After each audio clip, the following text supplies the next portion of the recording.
Hello everybody, this is Havoc with a review on Update 1.9 of Victoria 3's latest DLC, Charters of Commerce. With the DLC sitting at 92% positive, over 700 reviews, and due to a massive wave of positive reviews on the game itself, Victoria 3 is finally out of mixed and into very positive territory. This is a huge achievement and a long-awaited switch for the Vicky 3 team. Today we'll do a dive into what the DLC and 1.9 update have to offer, and why you should definitely hop back into this game and or purchase it and the DLC, even though the discount is ended for the DLC, or wait for that sweet discount time to come around again. First, if you enjoy this content, feel free to let me know by liking and subscribing to the channel and letting me know your thoughts in the comments section down below. Oh, man, if you're here for a specific reason, there are definitely timestamps to get you where you need to go. So let's dive in, starting with info from the 1.9 update and the World Market and Trade Centers.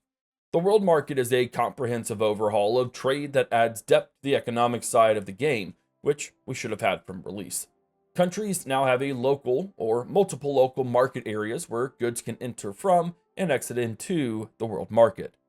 Think of the World Market as an autonomous mediary that allows you to trade goods with other countries without having to establish a trade route manually. Because let's face it, the old system of trade routes was horribly optimized. You could lose them at the drop of a hat, and I only ever used them to get buddy-buddy with another country, or to prevent a shortage of a local good, or to make a local refined good cheaper. So what triggers trade now that it's automated? Trade centers. Trade centers are a constructible building that directly connects your local state-level market to the world market, meaning you will need them to bring goods into your country. Your trade centers utilize merchant marines that are created by ports, meaning convoys are a thing of the past, giving you more incentives to build ports than before.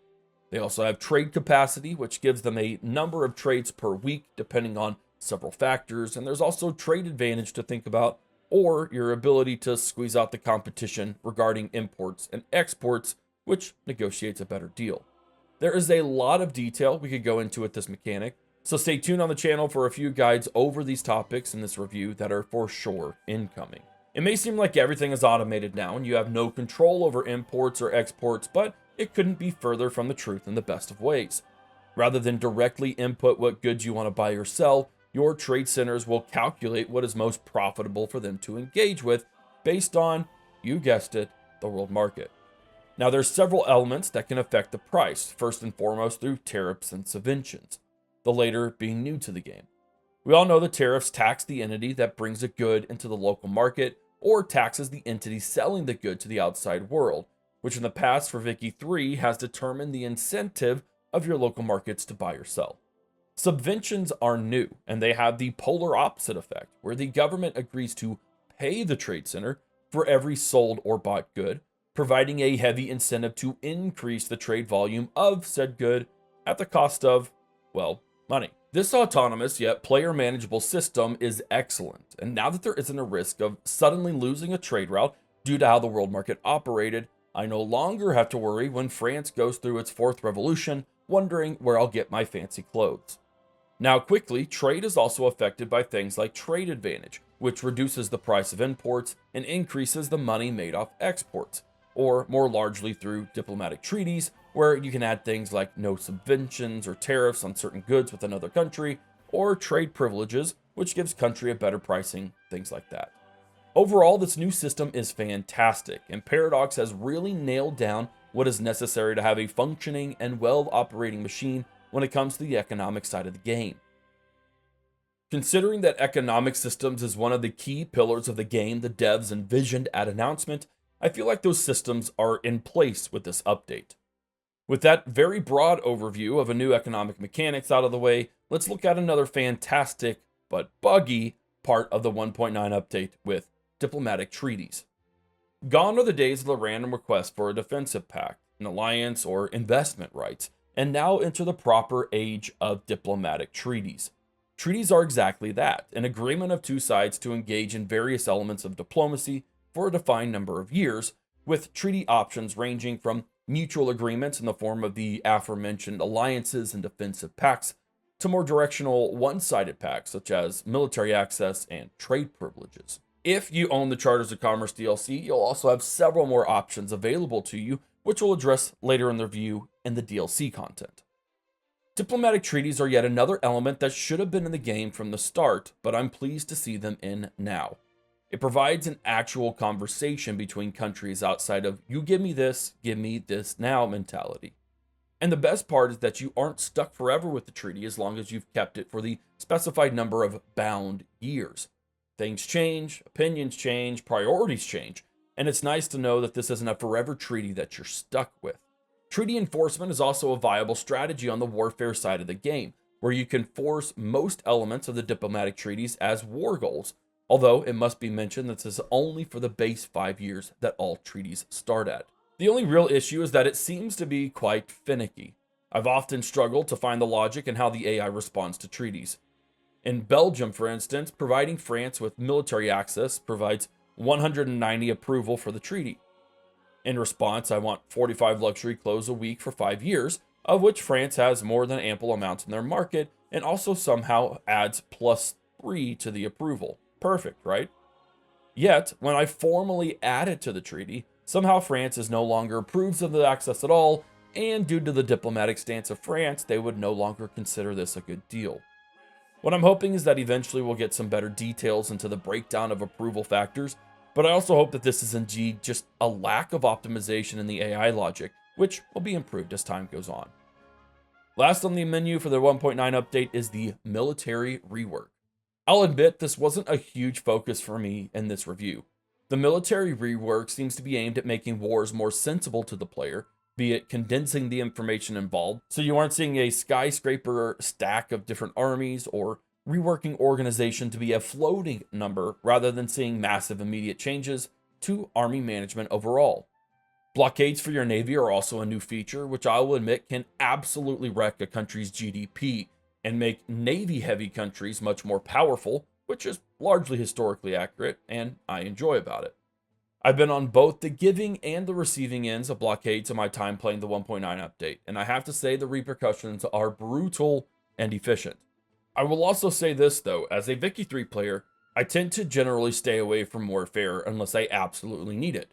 Not because I believe that warfare sucks in the game. I will say this update does help a lot, by the way, but because I am 100% one of the players that focuses on the economy, politics, and diplomatic intrigues for the game. I'm not really a warmonger, so big updates to the military are great, but not a massive focus. Everything I've seen for this update, though, seems very solid, practical, and again, sensible, so I have no complaints. And for the most part, that covers the 1.9 update, and overall, this is some incredibly good content, especially since this is the free update and not the DLC. However, the DLC does expand things even further, so let's take a look at companies. Companies are 98% of the DLC, and while it may seem like $20 just for companies is a lot, you get a lot with it. Starting with company charters, which are significant perks that companies can utilize, such as granting them investment rights to building countries you have an agreement with, to industry rights that allow them to expand the types of buildings under their company, to monopoly rights, have sole ownerships of certain buildings, and even colonization rights to form your own East India trading company, giving them their own country and being under you as a protectorate. The implications of the new company's contents are game-wide, and it has significantly more power both politically and economically. A company can act largely on its own if you allow it to, reducing any need to micromanage it, as well as enabling it to provide free influence for your own country. As mentioned earlier in this review, companies have weight in diplomatic treaties, where you can negotiate a monopoly of a building type in another country that aligns with one of your own companies. Or, by enabling the investment rights in the company charters, you can then negotiate investment rights in another country, which allows that company to build using the investment pool. The other side of companies are prestige goods, where an extremely successful company can create a unique good of a superior quality that increases throughput for industries that use them, provides trade advantage when exporting, and is more likely to be consumed by pops relative to other goods. Whereas there wasn't a huge incentive to have a prestigious company before, there is definitely some great incentives to ensure the success of your companies now. This alone is well worth the cost of admission. Companies were always a side quest that I never believed to be a focus. Was it beneficial to have a successful company before? Sure. But with the Charters of Commerce DLC, companies are given proper and prominent place in the game, and there is so much that you can do with them that, if you play to their strengths, it can really lend to some fantastic political and economic upheaval in a neighboring company you're wanting to disrupt, or allow you to quite literally monopolize another country's resources to further your own empire. And with all of that in mind, what are my final thoughts? If you can't tell by now, both the 1.9 update and the Charters of Commerce DLC are exactly what Victoria 3 needed to make it feel like a game that has its core pillars in economic and political gameplay. Everything about the 1.9 update allows you to have more sway on the world market with trade centers and carry more weight politically with diplomatic treaties, even if I still think the latter needs a lot of work to function properly. Everything in the Charters of Commerce DLC just further emphasizes both of those, as companies have several more options to lend to your country as a helping semi-autonomous hand, which, to be honest, is exactly what a DLC should do. Both of these have brought Victoria 3 up to mostly positive, which has been an impressive and daunting journey, but it's very well deserved of the development team, and I believe they nailed this DLC and update 100%, and that it will provide fresh life into the game, and I'm even more excited for the future of it as well. Thanks so much for checking out the review on Update 1.9 and the Charters of Commerce DLC for Victoria 3. Be sure to show your support by giving the video a like, subbing to the channel for more content, and of course, commenting down below. It may take a bit, but I am looking to do some tutorials on the content mentioned in this video, so stay tuned for more. This is Havoc, thanks for watching, and I'll see you in the next one.